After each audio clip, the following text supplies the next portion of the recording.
கருப்பருக்கு வந்து நிறைய பேர் இருக்கு சாமி. 18ஆம் படி கருப்பு, சங்கிலி கருப்பு, இந்த மாதிரி நிறைய பேர் இருக்கு. ஒரு பாட்டு எழுதுனாலே ஒரு நூற்றுக்கணக்கான பேர்கள் வருது. ஏன் இந்த பேர்கள்லாம் வச்சாங்க கருப்பு? 108 கருப்புன்னு சொல்றது வந்து கருப்பரை கண்டா சிவனே பயப்படுவாரு. எப்ப கருப்பர் நேர்மையா இருப்பாரப்பா, அவர் சொன்னா கரெக்டா இருக்கும் அப்படின்னு ஐதீகம் இருக்கு. அதுவும் உண்மைதான சாமி. இந்த தாந்திரிக்கிறது மந்திரம் எந்திரம் ரெண்டுமே இருக்குமா சாமி? மந்திரம், யந்திரம், குரு. ஐயப்பனோட வழிபாடு அவர் ஐயப்பனோட வழிபாடு தாந்திரிக வழிபாடு. நீங்க பாத்தீங்கன்னா ஐயப்பனோட வழிபாடு முழுக்க முழுக்க தாந்திரிக வழிபாடு தான். அது நமக்கு தெரிய மாட்டேங்குது. இப்ப வந்து ஃபேஸ்புக், இன்ஸ்டா, யூடியூப் இதுல எல்லாம் வந்து இந்த மந்திரத்தை சொல்லுங்க, இந்த தாந்திரிக மந்திரம் ஃபாலோ பண்ணுங்க அப்படிங்கிற டிப்ஸ் எல்லாம் வருது. இதுல ஏதாவது மாற்றம் இருக்குமா சாமி? தப்பா வழிபட்டாங்கன்னா அது பிரச்சனை வருமா சாமி? கண்டிப்பா பிரச்சனை. சாமி, சனிக்கும் கருப்புக்கும் நிறைய தொடர்பு இருக்கு. ஏன்னா சனியின் உருவமாவே கருப்பு பார்க்கப்படுது. சனியும் நேர்மையானவர், கருப்பும் நேர்மையானவர். சொல்லுங்க சாமி, உறவுகளுக்கு சனிக்கும் கருப்புக்கும் என்ன தொடர்பு? இப்ப முனீஸ்வரனுக்கு கருப்பு சாமிக்கு வேறுபாடு இருக்கா சார்?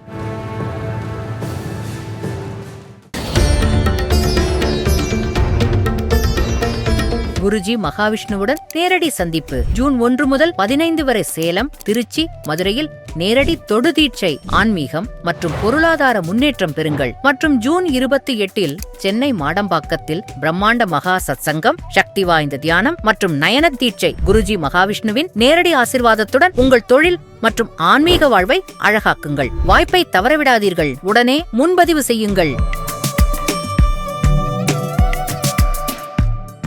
கருப்பருக்கு வந்து நிறைய பேர் இருக்கு சாமி. 18ஆம் படி கருப்பு, சங்கிலி கருப்பு, இந்த மாதிரி நிறைய பேர் இருக்கு. ஒரு பாட்டு எழுதுனாலே ஒரு நூற்றுக்கணக்கான பேர்கள் வருது. ஏன் இந்த பேர்கள்லாம் வச்சாங்க கருப்பு? அதுவும் குறிப்பா சங்கிலி கருப்புன்னு கருப்பு சங்கிலியில கட்டிட்டாங்களான்னு கூட நிறைய பேர் நினைச்சிட்டு இருக்காங்க. 108 கருப்புன்னு சொல்றது வந்து அவரோட உருவங்கள் கிடையாது. அது ஒரு பக்தி மார்க்கமா சொல்றதுனால வர்ற பேர். அது சக்தியா இருக்குமோ? 108 சக்தியா இருக்கு. இப்ப அவருக்கு 21 ரூபம் தான் இருக்கு. 21 ரூபம் இருக்கா? 21 ரூபம் இருக்கு. கருப்பனுக்கு 21 ரூபம் இருக்கு. ஆனா பிற்காலத்துல அவர் ஒவ்வொரு ஊருக்கும் போகும்போது அங்க ஏதாவது ஒரு சாதனை செய்யும் போது அந்த பேர் அங்க வந்துடும். இப்போ ஒண்டிபுடி கருப்பர் இருக்காரு, அங்க ஒரு ஏன் ஒண்டிபுடி கருப்பர்னு வந்துச்சு?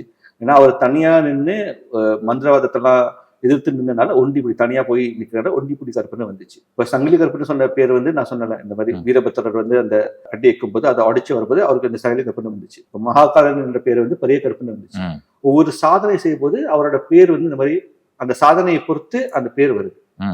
ஆனா கருப்பு வந்து ஒரு தெய்வம் தான். கருப்பு ஒருத்தர் தான். நீங்க கருப்புன்னு கூப்பிட்டாலே அவர் வந்து நம்ம காப்பாற்றக்கூடிய தெய்வம் தான். அது உண்மையா வேணும். இதுலதான் ஒரு கொஸ்டின் சாமி. கருப்பு மன்னிக்க முடியாத தெய்வம் சொன்னோம் இல்லையா? இவங்க போய் தவறுதலா ஒரு வேண்டுதல் வச்சு அதுக்கான விஷயங்களும் நெகட்டிவா அவங்களுக்கு நடந்துதானே ஆகும். நான் வந்து ஒருத்தரை கெடுக்கணும்னு சொல்றோம் வேண்டது இல்ல, இவங்க கெட்டு போகணும், என்னை வந்து பழி வாங்கிட்டாங்க, நான் அவங்கள வந்து பழி வாங்கணும் அப்படிங்கிற மாதிரி சொல்றது இல்ல, கருப்பை கட்டணும்னு சொல்லி முயற்சி பண்றவங்க நிறைய பேர் இருப்பாங்க. அப்படிலாம் இருக்கப்போ அதோட விளைவு பயங்கரமா இருக்கும் இல்லையா? ஆமா. இப்ப உதாரணத்துக்கு அழகர் கோயிலோட ஸ்தல புராணத்துல வந்து அழகரை வந்து கட்டி வைக்கணும், அவரோட செலுத்தணும்னு சொல்லிட்டு கேரளால இருந்த ராஜாக்கள் வந்து மந்திரவாதி 18 பேர் அனுப்பி வைத்தார்கள். அதை கூட காவலுக்கு கருப்பனை அனுப்பி வைத்தாங்கன்னு ஒரு வரலாறு இருக்கு. ஆனா கருப்பன் வந்து அங்க போகும்போது பெருமாளை பார்த்தோன்னா இது தப்புன்னு சொல்லிட்டு யாரை கூட அனுப்புனாங்க 18 மந்திரவாதியை அவரே வெட்டி சாட்சி அதை 18 படியா வச்சாங்கன்னு வரலாறு. அவர் வந்து தீய விஷயத்துக்கு கூட துணை போக நிற்கவே மாட்டார். கருப்பரை கண்டா சிவனே பயப்படுவாரு. எப்ப கருப்பர் நேர்மையா இருப்பாரப்பா, அவர் சொன்னா கரெக்டா இருக்கும் அப்படின்னு ஐதீகம் இருக்கு. அதுவும் உண்மைதான சாமி? அது வந்து லீலைகள், தெய்வத்தின் லீலைகள்னு ஒண்ணு இருக்கு. இப்ப சிவன் முருகர் வந்து சிவனுக்கு உபதேசம் கொடுத்தாருன்னு சொல்றாங்க. அப்படின்னா முருகனுக்கு முன்னாடி சிவனுக்கு இந்த ஓங்காரத்தை பத்தி தெரியாதுன்னா அப்படி கிடையாது. ஏன்னா அருணகிரிநாதர் வந்து சொல்லுவார், இப்ப சிவன் கேட்பாரு உனக்கு தெரியுமான்னு. ஸோ முருகர் சொல்லும் போது அவரு சிரிக்கிற புன்னகை என்ன சிரிப்புனா மனம் வந்து தெரிந்ததுன்னு கிடையாது. அப்படி தெரியாத விஷயத்த முருகர் சொல்லிட்டான்னு கிடையாது, எனக்கு தெரிஞ்ச விஷயம் பையன் சொல்றானேன்னு அந்த ஆனந்தத்துல அவருக்கு வந்து சிரிப்பு வந்துச்சு. அதே மாதிரி ஒரு தெய்வத்தோட சக்தியை உணர்த்துக்கு வந்து சிவன் வந்து பல லீலைகள் செய்வார். நானே வந்து தடுக்க மாட்டேன். இப்ப எப்படி வந்து சிவன் வந்து திரிபுர அசுரனை வதம் செய்ய போகும்போது அவரோட அச்சாணி அந்த உடைஞ்சிச்சு. அப்ப நீங்க என்னோட அச்சாணி உடைஞ்சிச்சு, ஓ நான் போகும்போது நான் விநாயகர் இருக்க முடியல, அவர் ஒரு வழியை கொடுத்துட்டு அவரே அதை உடைக்க கூடாதுல்ல, இதெல்லாம் உணர்த்துக்கு அவர் வந்து இந்த லீலைகள் செய்வார். அதை நீங்க அப்படிதான் நீங்க எடுத்துக்கணும். நிச்சயமா நிச்சயமா. இந்த கருப்புன்னு சொல்றப்போ ஒரு டிஎஸ்பி கதை ஞாபகம் வருது. நீ சொன்னதை நான் கேட்டேன். அவருக்கு இந்த கருப்பு பண்ண அதிசயத்தை சொல்லுங்க சார். அவரு நண்பர் நார்த் இந்தியால வந்து எஸ்பியா இருக்காரு. நல்லா யோகாசனம் முறைகள் செய்வாரு. ஆஞ்சநேயர் பக்தர். ஒரு நேரத்துல வந்து அவரோட பூஜை அறை, அவர் ஜபம் செய்யற மாலைகள் எல்லாம் தீப்பற்றி எரிந்தது. அவர் செய்யற வேலையினால அவருக்கு இந்த தீய சக்திகள் மற்றவர்கள் எய்வுறது கூட விஷயங்கள்லாம் இருக்கு. ஒரு தடவை எனக்கு வந்து ஃபோன் அடிச்சு சொன்னாரு, பாய் இந்த மாதிரி ஆயிடுச்சு, எனக்கு பயமா இருக்கு, ஏதாவது படி சொல்லு, கருப்பர் கிட்ட நீ சொல்றியா? நான் சொல்ல தவிர நீயே சொல்லு, கண்டிப்பா அவர் வருவாரு சொல்லிட்டு, நீ கருப்பர் மந்திரத்தை கேட்டார். கருப்பான்னு சொல்ல கண்டிப்பா வந்துடுவார். ஏன்னா நீ உங்க பக்கம் வந்து நியாயம் இருக்கு. சொல்லும் போது 5 நிமிஷத்துல சேர்ந்து அவர் ஃபோன் அடிச்சு, பாய் நீ சொன்ன மாதிரி நான் வந்து சொன்னேன், பாய்னு சொல்லியா? பாய் அப்படிதான் கூடுவாரு. பாய் நார்த் இந்தியால பாய் தானே, பிரதர் வந்து பாய் தானே சொல்லுவாங்க. நீ சொன்ன மாதிரி நான் செஞ்சேன், வீட்டு வாசப்படியில வந்து சுருட்டு வாசம் அடிக்க ஆரம்பிச்சிச்சு, ஏன் அவர் உள்ளுக்கு வரல, நான் ஏதோ தப்பு பண்ணிட்டேன் நான் கேட்டேன். நான் சிரிச்சு சொன்னேன், நீ உன் வீட்டுக்கு காவலுக்கு தான் கூப்பிட்ட, அவர் உள்ளுக்கு டீ காஃபி கூப்பிட்டேன், அதான் வெளியே நிக்கிறாரு, அதே பெரிய விஷயம் தானே. இந்த கருப்பு வந்தா சுருட்டு ஸ்மெல்லும் சேர்ந்து வருமா சாமி? சுருட்டு ஸ்மெல், அவர் வந்து ரொம்ப மெட்டீரியலான தெய்வம். அவர் வருதுன்னு தெரியும். இந்த காத்தடிக்கிறது, சுருட்டு வாசம் அடிக்கிறது, சலங்க சத்தம் கேட்கறது, இதெல்லாம் கண்டிப்பா வர்ற விஷயம். சில டைம் அந்த கல்லோட வாசம் கூட அடிக்கும். கல்லு வாசம் அடிக்கும். இதெல்லாம் கருப்பு வருவதற்கான அறிகுறிகள். நிச்சயமா கருப்பு படத்தை வீட்டுல வச்சு வழிபடலாம் சாமி. ஏன்னா நிறைய ஐதீகங்கள் இருக்கு. கருப்பு படத்தை வச்சு வழிபட்டா ரொம்ப சுத்தபத்தமா இருக்கணும், கருப்பு படத்தை வச்சு வழிபட்டா சுருட்டு வைக்கணும், சாராயம் வைக்கணும், அதனால கருப்பு படத்தை வீட்டுல வைக்க கூடாது அப்படிங்கிற மாதிரி ஒரு சில ஐதீகம் இருக்கு. அது உண்மையா இல்ல கருப்பு படத்தை வீட்டுல வச்சு வழிபடலாமா? இது வந்து சும்மா ஒரு பொருளி தான் நான் சொல்லுவேன். அப்ப ஏன்னா சிவனை கும்பிட்டா சுத்தபத்தமா இருக்க தேவையில்லை, முருகனை கும்பிட்டா சுத்தபத்தமா இருக்க தேவையில்லை, இல்லை அம்பாவை கும்பிடும் போது நீங்க எப்படி வேணாலும் கும்பிடலாம். அதுவும் ஒரு மினிமம் சுத்தபத்தம் தேவைதான். அது வந்து கருப்பர் வந்து எப்படி நீங்க வேண்டிங்கன்னு இருக்கு. இப்ப எல்லா கருப்பரும் வந்து ரூபமும் வந்து சூட்டு வைக்கிறது கிடையாது, எல்லா கருப்பருக்கும் வந்து காவல் கொடுக்கறது கிடையாது. சைவமா இருக்கிற கருப்பு வழிபாடும் இருக்கு. நீங்க உங்களால இது இப்படி முடியுதோ நீங்க வேண்டாம். இப்ப உருவம் வைக்காட்டி கூட அவருக்குன்னு ஒரு சின்ன விளக்கை ஏற்றி வைத்து அவருக்கு நான் சொன்ன மாதிரி ஜபம் செய்யலாம். சுருட்டு எல்லாம் உங்க வீட்டுல உங்களால வைக்க முடியலையா, பக்கத்துல ஏதாவது கோயில் இருக்கும், கருப்பு கோயில் கண்டிப்பா இருக்கும், அங்க போய் நீங்க செலுத்தலாம். இப்ப உங்களுக்கு நீங்க ஒரு வெஜிடேரியன் இருந்தா உங்களுக்கு பலி மேல ஈடுபட கிடையாது, நீங்க கொடுக்க தேவையில்லை, ஆனா நீங்க போய் அதை நிறுத்தக்கூடியது. அவர் கோயில நீங்க பண்ணும்போது அது பார்த்துட்டு நடந்துட்டு போகட்டும். ஸோ அது வந்து சுத்தபத்தமா இருக்கணும்னு தேவை கிடையாது. எப்படி உங்களால எப்படி முடியுதோ அப்படி வேணுங்க. அவர் வீட்டுல வந்து ஒரு உருவம் வழிபட வைக்கிறீங்களா, சிலை வைக்க வேணாம், ஒரு உருவம் சொல்லி ஓகே தான் சொல்லுங்க, என்னால இந்த விதமா தான் வணங்க முடியும், நீ வச்சுக்காத கொடி ஏறுன்னு கேட்டா கண்டிப்பா வந்து நிற்பாரு. அதுவும் நம்ம பிள்ளைகளுக்கு கண்டிப்பா வந்து போவாரு, அவர் கூடயே போவாங்க. நிச்சயமா சார். இந்த கருப்பரை பத்தி பேசுறப்ப 2-3 இடத்துல நம்ம முருகரை சொல்லிட்டோம். நீங்க இந்தியா முழுதும் பயணம் பண்ணதுனால கேட்கிறேன், முருகர் வழிபாடு ஒவ்வொரு இடத்துக்கும் மாறி இருக்குல்ல சாமி? அந்த முருகர் வழிபாடு ஒரு 4 விஷயங்கள் சொல்றீங்க நீங்க, என்னென்ன வழிபாடு இருக்கு முருகர் வழிபாடு? இப்ப முருகர் வழிபாடு நான் பல இடத்துல சொல்லியிருக்கேன். இப்போதைய வழிபாடு வந்து வேற, காலத்துல ஒரு வழிபாடு வந்து வேற. இப்ப எல்லாமே வந்து சைவ சித்தாந்த முறையில நடக்குது. நம்ம ஒண்ணு தெரிஞ்சுக்கிற விஷயம் என்னன்னா, அந்த காலத்துல ஒரு ராஜா வந்து பதவிக்கு வரும்போது அவர் எந்த பிலாசபியை சேர்ந்திருக்காரோ மத்த அந்த ஊரையே அந்த பிலாசபி மாத்திடுவார். இப்ப அருணகிரி கதையில கூட முதல் அந்த ராஜாக்கு வந்து ஒரு தாந்திரிக ஆள் பக்கத்துல இருந்தாங்க, அருணகிரிநாதர் தான் வந்து மாத்துவாரு. ஆமா அவர் வந்து மாத்துவாரு, அவர் விட மாட்டாரு, கூட தூண்டிக்கிட்டே இருப்பாரு. ஆமா, அதே போல இப்ப சைவ சித்தாந்தம்னு இந்த ராஜா மாறும்போது மற்ற வழிபாடெல்லாம் மாத்திடுவாங்க. முருகரோட வழிபாடு வந்து சைவ சித்தாந்தத்துக்கு முன்னாடி இருக்கிற வழிபாடு. பழைய காலத்து நூல்னு பாத்தீங்கன்னா ஒரு 3000 வருஷத்துக்கு முன்னால இருக்கிற நூல் திருமுருக ஆற்றுப்படை, நக்கீர பெருமான் எழுதின நூல். அந்த நேரத்திலே அறுபடை வீடுகள் வழிபாடை பத்தி அவர் எழுதியிருக்காரு. இப்ப இருக்கிற மாதிரி எல்லாமே ஒண்ணு கிடையாது. அந்த காலத்துல ஒவ்வொரு குரூப்பை சேர்ந்தவங்க அந்த தனிப்பட்ட கோயிலுக்கு தான் போவாங்க. இப்ப ரிஷிகள் எப்படி இருந்தாங்க, புலித்தோல் போட்டிருப்பாங்க, எலும்பும் தோளா இருப்பாங்க, ஜடா முடியா வச்சிருப்பாங்க. அவங்க வந்து யோக முறையில முருகரை ஒரு ஆலயத்துல வழிபட்டாங்க. அந்தணர்கள் அவங்க வந்து யாகத்தை வளர்த்து முருகரை ஒரு கோயில வழிபட்டு பண்ணாங்க. மீனவர்கள் கருவாடு சாராயம் எல்லாம் வச்சு முருகரை வழிபட்டாங்க. குறவர்கள் இந்த உடும்பு காட்டுப்பண்ணி கல்லு அதை வச்சு முருகரை வழிபட்டாங்க. ஒவ்வொரு அறுபடை வீடுல ஒவ்வொரு விதமான வழிபாடு இருந்துச்சு, எல்லாமே முருகரை ஏற்றுக்கிட்டாரு. ஸோ இப்ப நினைக்கிற மாதிரி அது ரொம்ப கிளீன் அந்த மாதிரிலாம் கிடையாது. அவர் வந்து மனசை தான் பார்ப்பாரு, மனசுதான் உணவு பார்க்கறது இல்லை. நீங்க எவ்வளவு கிளீனா வச்சாலும் உங்க மனசு சுத்தம் இல்லைன்னா எந்த தெய்வமும் கிடையாது. ம், ம், நான் என்ன சொல்ல வரேன்னா, இப்ப வழிபாடுன்னு இருக்கும்போது என் நண்பர்கிட்ட பேசிட்டு இருந்தேன். இப்ப சில பேர் வந்து இது ஒண்டிதான் அந்த கிணத்துக்குள்ள தவளை இருக்கிற மாதிரி, இது ஒரே ஒரு விஷயம் தெரிஞ்சுட்டு இது இப்படிதான் தெய்வத்தை வணங்கணும்னு சொல்லுவாங்க. அப்படி கிடையாது. இப்ப தந்திர மூலியமா எந்திர மூலியமா தெய்வத்தை வர வைக்கலாம். இதை நான் அடுத்த கொஸ்டினா கேட்கணும். தாந்திரிக் சொன்னதுனால ம். இப்ப இந்த முருகர் வழிபாட்டுல வந்து நீங்க சொன்ன விஷயங்கள் இன்னமும் பல இடங்கள்ல இந்தியால பண்றாங்களா? கண்டிப்பா இருக்கு. இப்ப மீனவர்கள் கூட பண்றாங்க. இப்ப முருகர் வந்து ரத்தம்லாம் பார்க்க கூடாதுன்னு சொன்னாங்க. நம்ம அழுகு குத்துறோங்க. ம், அதுலயே ரத்தம் வருதா இல்லையா? ம், ம், ஸோ அது வந்து நம்ம மனசை பொறுத்துதான் இந்த விஷயங்கள். ம், இப்ப நீங்க இது தப்பு என்ன செஞ்சீங்க? அவர் போர் கடவுள். அவருக்கும் ரத்தத்துக்கும் சம்பந்தமா இல்ல. ம். அவர் என்ன அமைதியான கடவுள் அவர் முருகர் இல்லையே. இது நம்ம சொந்த மனசை நம்மளே நம்ம ஏமாற்றிக்கிற ஒரு விஷயம் தான். நிச்சயமா சாமி. தாந்திரிக வழிபாடு அது நீங்க சொல்லிட்டே இருக்கீங்க சாமி. தாந்திரிக வழிபாடுன்னு சொல்லிட்டு இந்த தாந்திரிக்ங்கிறது இங்க தப்பா புரிஞ்சுக்கப்படுது. தாந்திரிக வழிபாடுங்க உண்மையிலே இந்த தாந்திரிக வழிபாடுன்னா என்ன? தாந்திரிக வழிபாடுனா தெய்வத்தை 3 விஷயமா வேண்டுறது, வணங்குறது. மந்திரம் மூலியமா, உருவம் மூலியமா, யந்திரம் மூலியமா. சூக்ஷ்மமானது மந்திரம், வெளிப்படையானது உருவம். அந்த தெய்வம் தான் அல்லாமின்னு சொல்லுவது யந்திர வழிபாடு. ஸோ இந்த 3 விதத்திலயும் அந்த தெய்வத்தை வணங்குறதுக்கு பேர் தான் தாந்திரிக வழிபாடு. என்னன்னா அந்த தாந்திரிகன்ற வார்த்தையே தப்பா போயிருச்சு. ஆமா, தாந்திரிகம்னா அது என்னமோ நம்ம செய்வன பில்லி சூரியன்ற ரேஞ்சுக்கு தப்பா திங்க் பண்ணிடுறாங்க. அதுதான் பிரச்சனை. என்னன்னா அது தந்திரா என்ற விஷயம் வந்து தெய்வத்தை இப்படிதான் வணங்கணும். இப்ப கோயில பார்த்தாலும் தந்திர விதிகள் தான் ஃபாலோ பண்ணிருது. ஆனா அது அந்த நிறைய பேருக்கு தெரியுது கிடையாது. ஏன்னா அந்த காலத்துல யாகம் தானே, உருவம் கிடையாது. உருவ வழிபாடு வந்தாலே தாந்திரிக வழிபாடு தான் மாறுது. இப்ப பரமேஸ்வரன் வந்து சொல்லியிருக்காரு, ஒவ்வொரு யுகத்துக்கும் பரமேஸ்வரன் ஒவ்வொரு வழிபாடு கொடுத்திருக்காரு. சத்தியயுகத்துல வந்து வேதத்தை கொடுத்தாரு. அப்புறம் சத்தியயுகம் முடியும் போது மனுஷனோட ஆயுள் இறங்கிட்டு வருது. அந்த தப பலனோ சக்தியும் அவனுக்கு இல்லை. சரி, தர்ம சாஸ்திரத்தை கொடுத்தாரு. நீ இதை ஃபாலோ பண்ணிட்டு இந்த ஒரு காலை இப்படி நீ குளிக்கணும், இந்த மாதிரி செய்யணும், இதை செய்யணும், அதை செய்யணும். டிசிப்ளின் மூலியமா நீ வந்து என்ன அடையலாம் கொடுத்தாரு. அது 2வது யுகத்துல.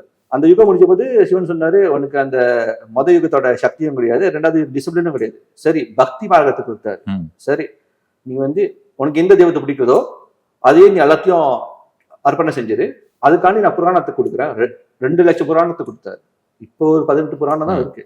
கொடுத்துறது 2 லட்சம் புராணம். யாருக்கு சிவனை வணங்க ஆசையோ சிவனோட புராணங்கள், சிவமகா புராணம், லிங்க புராணம். யார் அம்பாளை கும்புறாங்களோ தேவி புராணம், காளியோட புராணங்கள். அதே மாதிரி கிருஷ்ணர் அவங்களோட புராணங்கள்.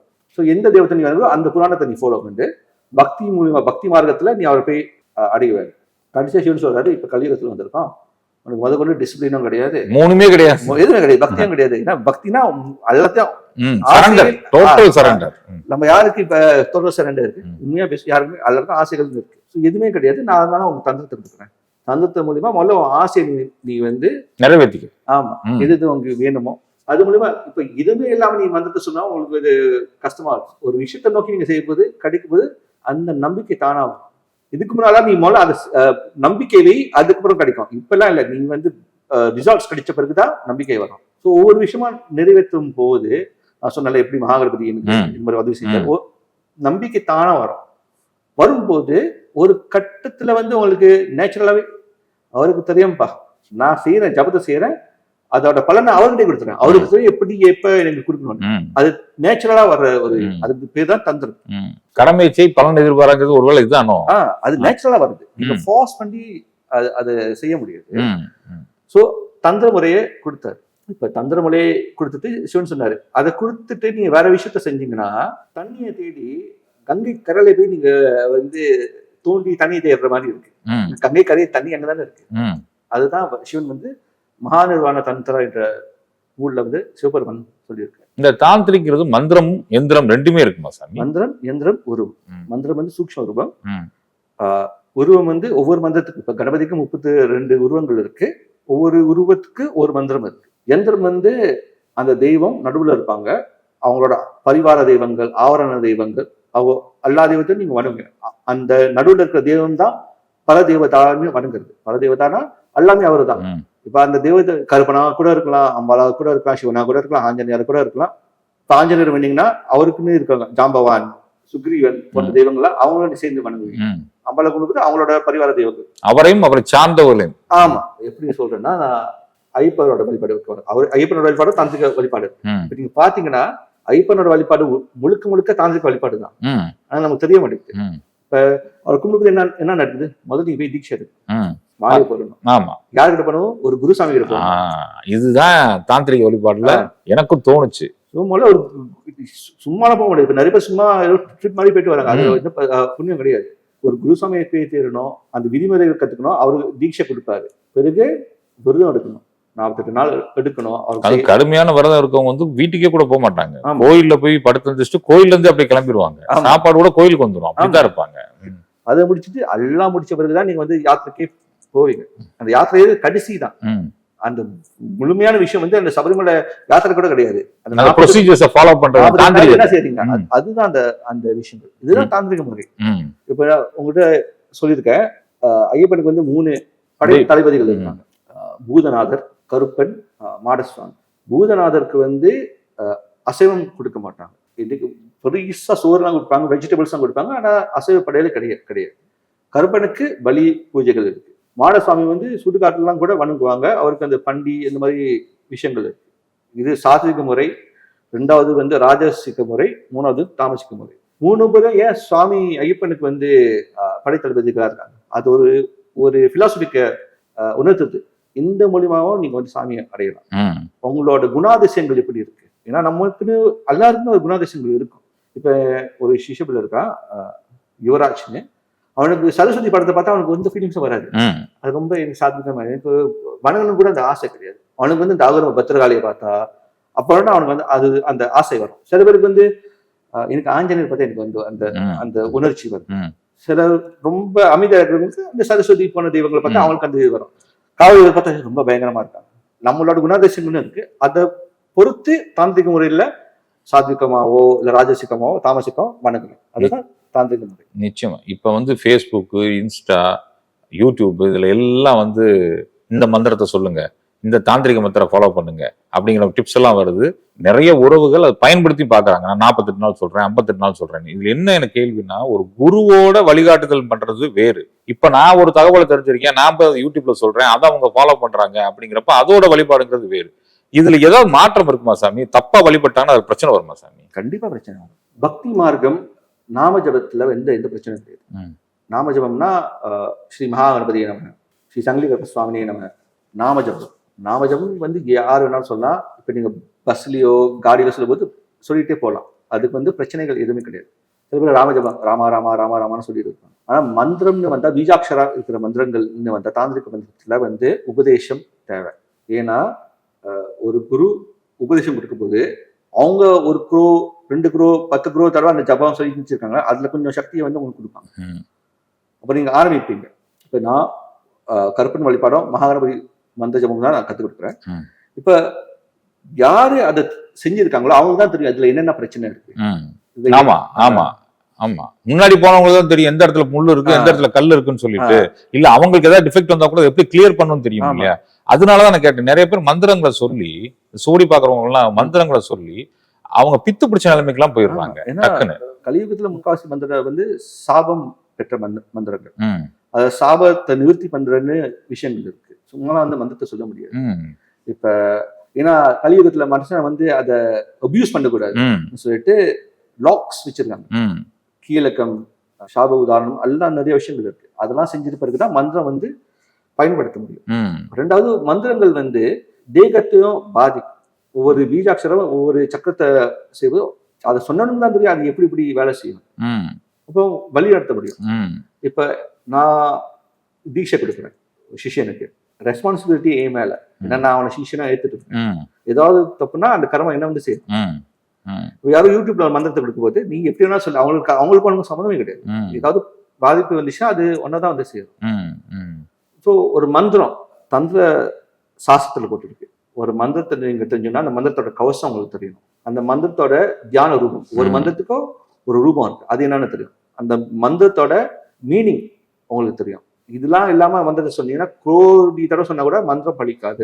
அந்த சாஸ்திரத்திலேயே போட்டு அதை பின்பற்றமா அந்த சாஸ்திரத்துக்கு மட்டும் மந்திரத்தை மட்டும் உங்களால எடுக்க முடியும். நிச்சயமா இல்ல சாமி. ஏதோ புத்தகத்தை படிச்சு அவன் உடனே ஃபேஸ்புக் தான் இருக்கு, டக்குன்னு டைப் படிச்சு போட்டோம்னு வச்சுங்க, இந்த மந்திரத்தை சொல்லுங்கள் 48 நாள் தொடர்ந்து உங்கள் வாழ்க்கை மாறி விடும்னு நம்ம உறவுகள் பாக்குறவங்க ஒரு ஆங்ஸைட்டி ஆயிடுது. ஏன்னா நிறைய பிரச்சனைகள் இருக்கவங்க, எதை தின்னா பித்தும் தனியும் தெரியாதவங்க டக்குன்னு அந்த மந்திரத்தை சொல்ல ஆரம்பிச்சுறாங்க. அது இன்னும் கூடுதல் பிரச்சனை கிளப்பி விட்டுருது.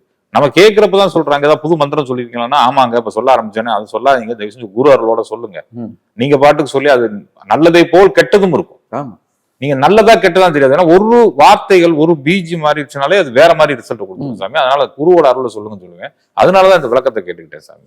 சாமி, சனிக்கும் கருப்புக்கும் நிறைய தொடர்பு இருக்கு. ஏன்னா சனியின் உருவமாவே கருப்பு பார்க்கப்படுது. சனியும் நேர்மையானவர், கருப்பும் நேர்மையானவர். சனி பிடி தனியம்னா கருப்பு வணங்குங்க அப்படிங்கிறது கூட நீங்க ஒரு வீடியோல சொல்லியிருக்கீங்க. நீங்க யுவராஜ் சொன்னதுக்கு அப்புறம் அந்த கேள்வி எனக்கு ஸ்ட்ரைக் ஆச்சு. யுவராஜுக்கு ஒரு விஷயம் நடந்திருக்கு. சொல்லுங்க சாமி, உறவுகளுக்கு சனிக்கும் கருப்புக்கும் என்ன தொடர்புன்னு சொல்லிட்டு. இப்ப ரெண்டுமே தர்ம தெய்வங்கள், ரெண்டுக்குமே கருப்பு ஆடை செலுத்துவீங்க.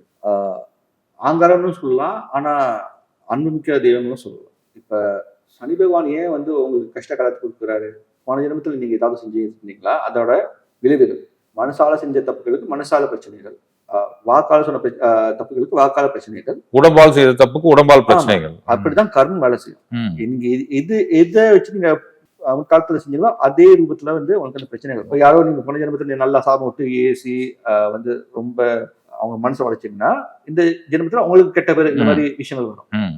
இப்ப யாரோ அடிச்சு போட்டீங்கன்னா தேக விஷயங்கள் வரும். அந்த மாதிரிதான் செஞ்ச கர்மத்துக்கு வந்து விஷயங்கள் கண்டிப்பா வரும். சனி பகவானுக்கு அந்த உக்ரத்தை குறைக்கணும்னா ஆஞ்சநேய சுவாமியை வணங்குவாங்க, பைரவர் வணங்குவாங்க. கருப்பு சாமியும் பைரவரோட ரூபம் தான். ஆனா நீங்க வணங்கும் போது நீங்க மன ஒரு தப்பை வந்து ஏத்துக்கணும். முதல்ல அக்செப்ட். மத்த அம்பாளை வேணும்போது சில பேர் சொல்லுவாங்க, அம்பாளை வேணும்போது ஒரு கர்வத்தோட வேணும், அம்பாளோட பாசம் என்ன ஒரு கர்வம் இருக்கும். ஆனா சிவனை வேணும்போது போகும்போது நீங்க வந்து கேட்டுடணும், தெரிஞ்சும் தெரியாமலும் அறிந்து மறையவும் செய்த சகல பிள்ளை யாவையும் மன்னித்து காத்து ரசிக்க வேண்டும்.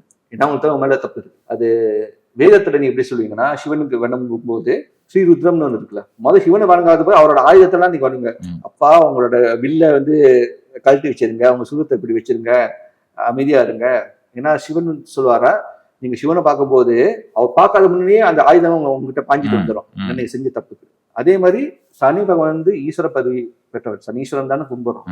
அவர்கிட்ட நீங்க உண்மையா போய் நீங்க சொல்லணும், இந்த மாதிரி நான் தப்பு பண்ணிட்டேன், நான் செஞ்ச தப்பு எனக்கு தெரியும், ஆனா போன நேரத்தில் நான் என்ன செஞ்ச தப்பு எனக்கு தெரியாது, ஆனா அதுக்கு நான் மன்னிப்பு கேட்கிறேன், தர்ம வழியில நான் எப்படி நடந்துக்கணும் நீங்க காட்டுங்க. அது நீங்களே காட்டிடுங்க. நீங்க காட்டுங்க, ஆனா ரொம்ப சோதிச்சாருங்க, அமைதியா இருங்க. தாங்க முடியாது சாமி, என்னால நீங்க சோதிச்சீங்கன்னா தர்ம வழியை நீங்களே காட்டுங்க, நான் அதை பின்பற்றேன்னு சொல்லிட்டு அவரே வந்து இலகி ஒரு தலைக்கு போற விஷயம் தலைப்பா போற மாதிரி பாத்துக்குவாரு. அதேதான் கருப்பர் இந்த மாதிரி உதவி செய்வாரு. இந்த மாதிரி சரி உங்களுக்கு இந்த நவகிரக தோஷங்கள் இருந்தாலும் உதவி செய்வாரு. முழுக்க வந்து கிளியர் பண்ண மாட்டாரு, ஏன்னா நீங்க செஞ்ச தப்பு தானே. ஆனா லைட் சென்டென்ஸ் மாதிரி தலைக்கு வந்து நான் முதல்ல சொன்ன மாதிரி தலைக்கு வந்து தலைப்பையோட போச்சு அப்படிங்கிற மாதிரி லேசா சில விஷயங்கள் நடந்துட்டு போயிடும். ஒரு என் ஃபேமிலி நடந்த ஒரு எக்ஸ்பீரியன்ஸ் சொல்றேன். ஒருத்தருக்கு வந்து ஜோசி மூலமா சிறை தண்டனை போக வேண்டிய ஒரு விஷயம் ஜாதக கட்டத்துல இருக்கு. சிறை தண்டனைக்கு போகணும்னு சொல்லி அவங்களோட ஃபேமிலி ஜோசியம் சொல்லியிருக்காங்க. செகண்ட் ஒப்பீனியன் கேட்கும்போது சொல்லியிருக்காங்க இந்த மாதிரி. ஆனா அந்த காலத்துல அவர் எந்த தப்பும் செய்யல. எனக்கு எப்படி இந்த மாதிரி நடக்கும்? நான் எந்த தப்பும் செய்யலையே, நான் நல்லா பார்த்து நான் வாழ்றேன், வாழ்க்கை சந்தோஷமா தானே இருக்குன்னு சொல்லிட்டு இருக்கும்போது கிரிமினல் கேஸ் அவர் மேல பாருங்க. ஏன்னா ஏதோ ஒரு வேலையில அப்பாவுக்கு ஒரு சிக்னேச்சர் போட்டுருக்காரு, அப்பா ஒரு பிரச்சனை மாட்டிக்கிட்டாரு, அதனால இவரு தானே லீகலா சிக்னேச்சர் போட்டிருக்காரு. அவன் நினைச்சு அப்பா தான் அப்ப என்ன செய்யப்பாரு, ஆனா அப்பனால ஒரு பிரச்சனை வந்துச்சு, கிரிமினல் கேஸ் அவர் மேல பாஞ்சிச்சு. அதுக்கப்புறம் சிவில் கேஸ் அவர் மேல பாஞ்சிச்சு. ஏன்னா அப்பா வந்து அவர் பேர்ல வந்து பிளாங்க் செக் கொடுத்துருக்காரு யாருக்கும், நான் இவரை கடன் கொடுக்கணும்னு சொல்லிட்டு. அப்ப செக் பவுன்ஸ் ஆச்சுன்னா யாரு பேரு, அவர் பேரு தானே. இப்படிலாம் நடக்கும்போது நான் எதுவுமே செய்யணும்னு கருப்பர்கிட்ட போய் வணங்கும் போது இந்த கேஸ்லாம் முடிஞ்சிச்சு. அப்பாடான்னு சொல்லி உட்காரும் போது ஏதோ ஒரு சின்ன கேஸ்ல மாட்டிக்கிட்டு போலீஸ் ஸ்டேஷனுக்கு கூப்பிட்டாங்க. ஒரு நாள் உள்ளுக்கு உட்கார்ந்தாரு. அப்ப விதி இருக்குது, நடந்துருது, நீங்க என்ன பண்ணாலும் ஒரு நாள் உள்ள உட்காந்துருவீங்க. அதுக்கப்புறம் அவங்க வீட்டுல குடும்பத்துல வந்து கருப்பனான இந்த மாதிரி நடந்துச்சுன்னு சொல்லும் போது அடுத்த நாள் சரி கேஸ் இல்ல நீ கிளம்பலான்னு சொல்லிட்டு இருந்தாரு. சோ ஜாதகப்படி 7 வருஷம் உள்ளுக்கு இருக்கிற ஆண்டு ஒரு நாள் உள்ளுக்கு வந்து ஹோல்டிங் செல்ல உட்காந்து வந்தாரு. நிச்சயம் அது 7 மணி நேரம் இருந்தாலும் 7 வருஷத்தோட வழி இருந்திருக்கும் அவருக்கு. இந்த மாதிரி கருப்பர் வந்து செஞ்சு விட்டுருவாரு. இதே போல யுவராஜ் உங்ககிட்ட சொன்னார்ல சாமி, சார் நான் வந்து எனக்கு போஸ்ட்மார்டம் டிபார்ட்மெண்ட்ல போட்டாங்க பயமா இருக்குன்னு சொல்லி சொன்னப்ப நீங்க சில சொல்யூஷன் சொன்னீங்கல்ல, அதுவும் சொல்லுங்க சாமி நம்ம உறவுகளுக்கு. என் சிஷ்யன் ஒருத்தர் யுவராஜ், அவர் வந்து நான் சொன்ன மாதிரி அவருக்கு வந்து உக்ர தெய்வம் தான் பிடிக்கும். இந்த மாதிரி சௌமிய தெய்வத்துக்குலாம் அவருக்கு வந்து மனம் வந்து வேலை செய்யாது. அதான் சொன்ன சில தெய்வங்கள் வேணும் போது யோசிச்சு வேணும்னு அவருக்கு வந்து இந்த மாதிரி மாச்சுவரி இடத்துல வந்து வேலை அமைஞ்சிருக்கு. இதுக்கு முன்னால சிங்கப்பூர் மாச்சுவரி இடத்துல வேலை செய்யும் போது இதுக்கு முன்னால வந்து வயசானவர்கள் நார்மல் டெத். நார்மல் டெத்துக்கு இருக்கும்போது அவருக்கு அவ்வளவு பிரச்சனை கிடையாது. ம். ஏன்னா அந்த நார்மல் டெத்ல அவர் சொல்ற எனக்கு இது நான் கற்பனை வரும்போது இந்த ஆத்மாலாம் இருக்கு, ஆனா அமைதியா இருக்கு. ம். ஏன்னா அவருக்கு ரொம்ப நாளா தெரியும் சாவ போறேன்னு தெரியுது. அதுவும் அவங்களோட குடும்பம்லாம் இருப்பாங்கல்ல, வயசானவர்கள் அப்ப பிள்ளைகளெல்லாம் சேர்ந்து தான் இருப்பாங்க. ஸோ அந்த மனம் வந்து அவ்வளவு அலமோதாது. இது அன்நேச்சுரல் டெத்ல இப்போ போகும்போது அந்த ஆங்காரம் ஆக்ரோஷம்லாம் இந்த ஆத்மாக்கள் இருக்கும், கன்ஃபியூஷன்ஸ்ல இருப்பாங்க. ஸோ அவருக்கு இது ரொம்ப ஆங்காரமா இருக்காது. ஏன்னா அவங்க பிளான்டே இல்லையே, ஆமா, சடனா நடந்துருச்சு. Sudden death. ஆனா வந்து நான் சொன்ன இந்த மாதிரி கற்பரை வேண்டிட்டு இப்போ செய்யும் போதோ அவரு மந்திரத்தை சொல்லி நாமஜபத்தை சொல்லி மாலையை போட்டுட்டு நான் சொல்றேன் என்னென்ன செய்யணும் செய்யும்போது அவர் சொல்றாரு, அந்த இடத்துல ஒரு ராத்திரியும் ஒரு கருப்பு நாய் வந்து நின்றுட்டு போவோம் காவலுக்கு. ஸோ அதுல இருந்து அவருக்கு ஒரு தெரியும் கருப்பு இருக்காரு. அவருக்கு எந்த பிரச்சனையும் வரல. பிரச்சனை இல்லை சாமி. அதே மாதிரி கருப்பை ஊமப்படுத்துறப்ப அந்த நாயை தவிர்க்க முடியாம வந்துருது. ஒருவேளை அதனாலதான் அவர் பைரவன் சொல்றாங்களா எனக்கு தெரியல. அதே மாதிரி வெள்ளை குதிரையும் தவிர்க்க முடியாம வந்துருது. வெள்ளை குதிரை ஏறி கூட ஒரு நாயோட போற மாதிரி இப்ப எல்லாம் போட்டுக்கிட்டு இருப்பாங்க, கருப்பை வந்துட்டான்னு சொல்லிட்டு. இந்த குதிரைக்கும் நாய்க்கும் எப்படி கருப்பரோட சம்பந்தப்பட்டுச்சு சாமி? ஒவ்வொரு தெய்வத்தோட வாகனம் வந்து அந்த தெய்வத்தோட சக்தியை அறிகுறியா காட்டும். விநாயகருக்கு வந்து எலி இருக்கு, மூஞ்சூருன்னு இருக்கு. அது ஏன் அப்படி காட்டுறாங்கன்னா அவர் எப்படி பிரச்சனை தீர்ப்பார். மூஞ்சூர் வந்து ஒரு காலத்துல வந்து நம்ம விவசாயம் செய்யும்போது எவ்வளவுதான் நம்ம ஒரு ரூம்ல அடிச்சு வச்சாலும் இந்த எலிகள் எப்படியாவது பூந்துரும். ஓடிடும். அதே மாதிரி உங்களுக்கு ஒரு பிரச்சனை, விக்னம் பிரச்சனை இருக்க போது எப்படியாவது ஒரு வழியை காட்டிடுவாரு கணபதி. ஆனா நீங்க எதிர்பார்த்த சொல்யூஷனா இருக்காது. இதுதான் உங்களோட நோக்கம், இப்படிதான் போகணும்னு யோசிப்பீங்க. ஆனா அவரு வேற ஒரு பாதையை காட்டுவார். எலி எப்படியோ கடிச்சு போதோ அந்த மாதிரி ஒரு பாதையை காட்டுவார். அதே மாதிரி எந்த தெய்வத்துக்கு குதிரை இருக்கோ டக்குன்னு பதில், குதிரை டக்குன்னு வரும். அதே மாதிரி பதில். நான் சொன்ன நண்பர் வந்து கருப்பண்ணன் கூப்பிட்ட போது டக்குன்னு வந்து நின்னார்ல, அந்த ஸ்பீட்னாலதான் குதிரைன்னு காட்டுறாங்க. ரெண்டாவது நாய். இப்ப கூட நீங்க பாப்பீங்க, ஒருத்தருக்கு நாய் வளர்க்குறாங்க, அவங்க மாண்ட பிறகு கூட நாய் அப்படியே இருக்கும், பாசமா இருக்கும், போவே போவாது. அவங்கள சில வெள்ளைக்காரர்கள்லாம் வந்து பதைப்பாங்க, அங்கேயே இருக்கும் அந்த நாய் இருக்கும். பூனை கூட அப்படிலாம் நிற்காது. என்னோட தம்பி வந்து போலீஸ்ல இருந்தாரு. சில இந்த மாதிரி விஷயங்கள், ஒரு பிணம், ஏதாவது வயசான பிணம் ரூம் அடிச்சு போகும்போது அந்த நாய் அப்படியே தான் இருக்கும், போவே போவாது. அதோட லாயல்ட்டின்னு ஒன்று இருக்குல்ல, அந்த நாயோட குணம் இருக்கு, விசுவாசம். பிஸ்கட்டை சேர்த்து போட்டீங்கன்னா உங்களை பார்த்து வாழாட்டி. அதே மாதிரிதான் கருப்பனோட குணம் அப்படி. நீங்க வந்து அவரை வந்து பெரிய பெரிய பூஜைகள் எல்லாம் செய்ய தேவையில்லை. அவர் நாமத்தை சொல்லிட்டே இருக்கும்போது, அவருக்கு படையில போட்டுட்டே இருக்கும்போது அவரு கூடியே இருப்பாரு, விட்டுட்டு போகவே மாட்டாரு. அதுதான் அந்த நாயோட குணத்தை காட்டுறது. அதுதான் அந்த ஊமைக்கு சொல்றது லாயல்ட்டி. அவருக்கு வந்து அந்த லாயல்ட்டி ரொம்ப முக்கியமான ஒரு விஷயம். நிச்சயமா சார், நிச்சயம். நான் உங்க ஒரு நேர்காணல பாக்குறப்ப சித்தர்கள் கூட கருப்பரை வழிபட்டு இருக்காங்க, அதன் மூலியமா தீட்சை அடைஞ்சிருக்காங்க, கருப்பர் சுவடியே வந்திருக்கு அப்படிங்கிற மாதிரி எல்லாம் சொல்லியிருந்தீங்க. சித்தர்கள் கருப்பரை பல சித்தர்களோட நூல்ல கருப்பர் வந்திருக்காரு. போகரோட நூட்கள்ல 2 நூட்கள், போகர் ஜென்ம சக்கரம்னு ஒரு புக்ல அவரு மற்ற சித்தர்கள்லாம் ஒரு மந்திர எண்ணெயை வச்சிருக்காங்க. அந்த எண்ணெயை வச்சு எந்த விஷயமா செய்யலாம், கல்ல கூட தங்கமா ஆக்கணும். இந்த எண்ணெயை வந்து கலியுகத்துல வந்து அவங்க மறைச்சு வச்சாங்க, ஏன்னா தப்பான கைக்கு போகக்கூடாதுன்னு சொல்லிட்டு அதை மறைச்சு வைக்கும் போது அகஸ்தியர், போகர் போன்ற சித்தர்கள்லாம் கற்பனாங்க காவலுக்கு நிக்க வச்சுட்டாங்க. ஏன்னா இந்த எண்ணெயை வந்து யாருக்கு போய் சேரணுமோ அவங்களுக்கு தான் போய் சேரணும், மற்ற யாரும் தொடக்கூடாதுன்னு கருப்பர் அங்க காவலா நிற்கிறார். ரெண்டாவது, போகர் 7000 என்ற நூல்ல போகர் வந்து கேரள தேசம் போகும்போது, ஏன்னா அவர் பறந்துட்டு தான் போவார், அந்த நேரத்துல ஒரு பெரிய ஒரு ரூபம், கட்டுமஸ்தான ரூபம் பார்த்தாரு. பக்கத்துல ஒரு சித்தர், அவருக்கு தெரிஞ்ச ஒரு சித்தர், அவர் இறங்கி நின்னோன்னு அந்த ரூபமும் டம்முன்னு வருது. யாரா அந்த ரூபம்னு பார்க்க போது அவரோட குருவுக்கு நண்பனான இந்த ஒரு சித்தர் வந்து சொன்னாரு, இதுதான் கருப்பு, இவரை நான் எப்படி கும்புறன்னு நான் அவங்ககிட்ட கத்துக் கொடுக்குறேன், அவர் உங்களுடைய வருவாருன்னு போகருக்கு அவர் கத்துக் கொடுக்குறாரு. போகர் 7000 அந்த கதை இருக்கு. அவருக்கு சுவடி கொடுத்ததான் அந்த கதையில இருக்குல்ல, இந்த கருப்பர் சுவடி யாரும் கிடைக்காதுன்னு சொல்லி அவர் சுவடி கொடுத்ததான் ஒரு கதை இருக்கு சாமி. அதான் போகர் வந்து பழனிமலையில வந்து முருகரை வந்து ரூபமா வச்சிருக்காரு, கீழே வந்து கருப்பனோட ரூபம் தானே இருக்கு. அது போகர் செஞ்ச ஒரு விளையாட்டு. சித்தருக்கு ரொம்ப க்ளோஸ் ஆன தெய்வம் கருப்பு. நிறைவா ஒரு கேள்வி கேட்கணும் சாமி. கருப்பசாமி பத்தி இவ்வளவு பேசிட்டோம். முனீஸ்வரன் குருஜி கும்பிட்டது, இப்ப முனீஸ்வரனுக்கு கருப்பு சாமிக்கு வேறுபாடு இருக்கா சாமி? முனீஸ்வரன் வந்து சிவனோட ரூபம், கருப்பன் வந்து பைரவனோட ரூபம். பைரவனும் சிவனும் ஒண்ணுதான். ஆனா சிவன் குரு ரூபமா இருக்கும்போது அவர் வேற. ம். இப்ப சிவன் தட்சிணாமூர்த்தியா இருக்கும்போது அவர் வேற. ம். சிவன் வந்து நடராஜா இருக்கும்போது அவரோட கேரக்டரிஸ்டிக்ஸ் அந்த குணம். முனீஸ்வரனா இருக்கும்போது ரூபம் கொஞ்சம் வேற, கருப்பனோட ரூபம் வேற. என் குரு நான் இப்படி சொன்னா நான் சொல்றேன். ம். முனீஸ்வரன்கிட்ட போய் ஏன் என் வேலை இடத்துல ஒருத்தன் எனக்கு பிரச்சனை பண்றான், இந்த முனீஸ்வரன்கிட்ட நீங்க போய் சொல்ற போது முனீஸ்வரர் கேட்பாரு, முதல்ல நீ என்ன தப்பு பண்ண, ம். முதல்ல அவரு கேட்பாரு. இதே நீங்க கருப்பர்கிட்ட போய் அப்பா வேலை இடத்துல யாரோ எனக்கு வந்து பிரச்சனை பண்ணிருக்காருன்னு சொல்லும் போது கருப்பன் வந்து அந்த ஆளுக்கும் வேற ஒருத்தருக்கும் சண்டையை மூட்டி விட்டுட்டு அவரை விலகி விட்டுருவாரு. அவர் வந்து ரொம்ப கேட்க மாட்டாரு, டக்குன்னு வேலை செய்வாரு. இவர் வந்து இன்னும் கொஞ்சம் கருப்பர் வந்து நீங்க கேட்க மாட்டாருன்னு சொன்னா இவர் பக்கம் நியாயம் இருக்குன்னு அவர் தெரிஞ்சுன்னா அவர் அங்க வேலைகளை பாத்துருவாரு. ஆமா முனீஸ்வரன் ஃபர்ஸ்ட் என்கொயரி ஆரம்பிச்சிருவாரு. ஆமா. நீ என்ன பண்ண ரைட்டு, நீ செஞ்சது உன் பக்கம் நியாயம் இருக்கு, ஆ. அதுக்கப்புறம் நான் பாத்துக்கிறேன் ஆமா. அப்படிங்கிற லிஸ்ட்ல அவர் ஆமா. எடுத்துப்பாரு. பட் வித்தியாசங்கிறது ஒண்ணும் இல்ல. வித்தியாசங்கள் ஒண்ணும் இல்ல. ம். இவர் இன்னும் கொஞ்சம் ஃபாஸ்ட். கருப்பு. கருப்பு இந்த முனின்னு சொல்றப்ப வந்து அது ஒரு நம்ம பாஷையில சொல்ல போனா முனி அப்படின்னு சொன்னா லாரன்ஸ் ஐயா படம் வந்து அது பேய் அப்படிங்கிற ஒரு கணக்கிலே போயிருது.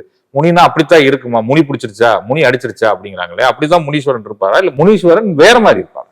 முனீஸ்வரன் வந்து சிவனோட அம்சம் தான். ம். ஸோ சிவகணங்கள் எல்லாமே சிவனோட மூலியமா வந்த தெய்வங்கள். சிவனோட ஜடையிலிருந்து வந்தவர் ஜடாமுனி, சலங்கையில இருந்து வந்து சலங்கை முனி. அந்த மாதிரி ஒவ்வொரு முனீஸ்வரனும் சிவனோட ரூபங்கள். ம். இப்ப பச்சையம்மன் கோயில்ல பாத்தீங்கன்னா 7 முனி இருப்பாங்க. அதோட கதை என்னன்னா, பச்சையம்மன் வந்து அம்பாள் சிவன் கிட்ட சாபம் வாங்கிட்டு பூலோகத்துல வந்து தவம் செஞ்சாங்க, திருப்பி சிவன் கூட சேரணும். ஆனா அம்பாளை காவ காக்கிறதுக்கு சிவன் வந்து அவரு ரூபமா 7 முனீஸ்வரர்களை அனுப்பி வைத்தார். சிவகணங்கள்னா இப்ப நீங்க காந்தார படம் பார்க்கும்போது சிவரூபத்துல இருக்கிற தெய்வங்கள். சோ அந்த வார்த்தையும் அந்த முனி பிடிச்சது கருப்பு பிடிச்சதுதான் ஒரே வார்த்தை.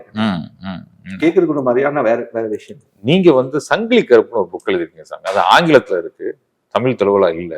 சங்கிலி கருப்பு புக்ல என்னென்ன விஷயங்கள் இருக்கு சாமி? அந்த புத்தகத்துல கிராம தேவர்களை பத்தி, கருப்பர் எப்படி வணங்குறது, அவர் செஞ்ச சகாசங்கள் எல்லாமே எழுதி வச்சிருக்கேன். சாகசங்கள் எல்லாம் எழுதி வச்சிருக்கேன். பிறகு அவர் எப்படி வழிபடுறது, அவரோட தன்மை என்ன, நான் அறிந்த விஷயங்கள், அவரை பத்தி நான் கற்றுக்கொண்ட விஷயங்கள், மூல தெய்வத்துக்கும் கிராம தெய்வத்துக்கும் என்ன வித்தியாசம், மூல தெய்வத்தை எப்படி அடக்குறது, கிராம தெய்வத்தை எப்படி அடக்குறது, இதெல்லாம் எழுதி வச்சிருக்கேன். நிச்சயம் அந்த புத்தகத்தை நானும் வாங்கினேன் சாமி. அந்த பிரதி படிச்சிடுறேன். இனி வரும் தொடர்கள்ல நம்ம அதை பத்தியும் பேச ஆரம்பிச்சிருவோம் சாமி. அந்த புத்தகத்துல என்னென்ன விஷயங்கள் இருக்கோ அதை பத்தியும் பேச ஆரம்பிச்சிருவோம். அந்த புத்தகம் எதுல கிடைக்கும் சாமி? அமேசான் இந்தியாவில் இருக்கு. சங்கிலி கருப்புன்னு போட்டாலே வந்துடும். நிச்சயமா சாமி. எப்பயுமே நம்ம உறவுகள் ஒரு கொஸ்டின் கேட்பாங்க, ஐயா இவ்வளவு தூரம் பேசுறாரு, ஐயாவை எப்படி தொடர்பு கொள்றது, ஐயா இப்ப குறி சொல்றாரா, நான் கேட்க முடியுமா அப்படின்னு கேட்பாங்க. சொல்லுங்க சாமி உறவுகளுக்கு. இப்போ வந்து நான் குருஸ்தானத்துல இருக்கேன். குறி சொல்றது கிடையாது.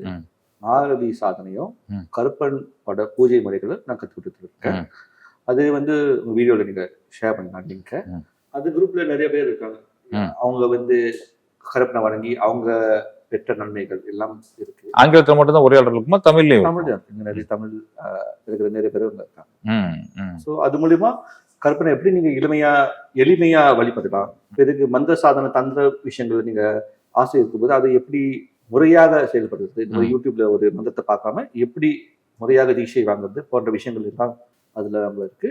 நான் ஷேர் பண்றேன். இப்ப நீங்க உங்க சீடர்கள் சொல்றீங்க இல்லையா, அவங்க யாராவது கருப்பை பத்தி குறி சொல்றது இருக்காங்களா? இப்போதைக்கு நான் என்ன கொடுத்துட்டு வச்சிருக்கேன்னா, இப்ப மந்திரங்கள் மூலியமா பூஜை மூலியமாவோ நீங்களே அந்த தெய்வத்தை டைரக்ட் கனெக்ஷனாக. நீங்க ஏன் இன்னொருத்தட்ட குறி கேட்கறீங்க? நீங்க வேணும்னா அவர்கிட்டயே கேட்டுக்கங்க. ஆமா, எதுக்கு நடுவுல ஒரு மிடில் மேன் மாதிரி அந்த எப்படி வணங்கணும்னு நீங்க கத்துக்கிட்டாலே நீங்களே அந்த ரிலேஷன்ஷிப் பில்ட் பண்றது பெட்டர். நெஞ்சார்ந்த நன்றிகள் சாமி. அந்த லிங்கே அனுப்பிச்சு விடுங்க, நானும் ஷேர் பண்ணிடுறேன். நெஞ்சார்ந்த நன்றிகள் சாமி. சுகமே சொல்க. மகாகணபதி நமः.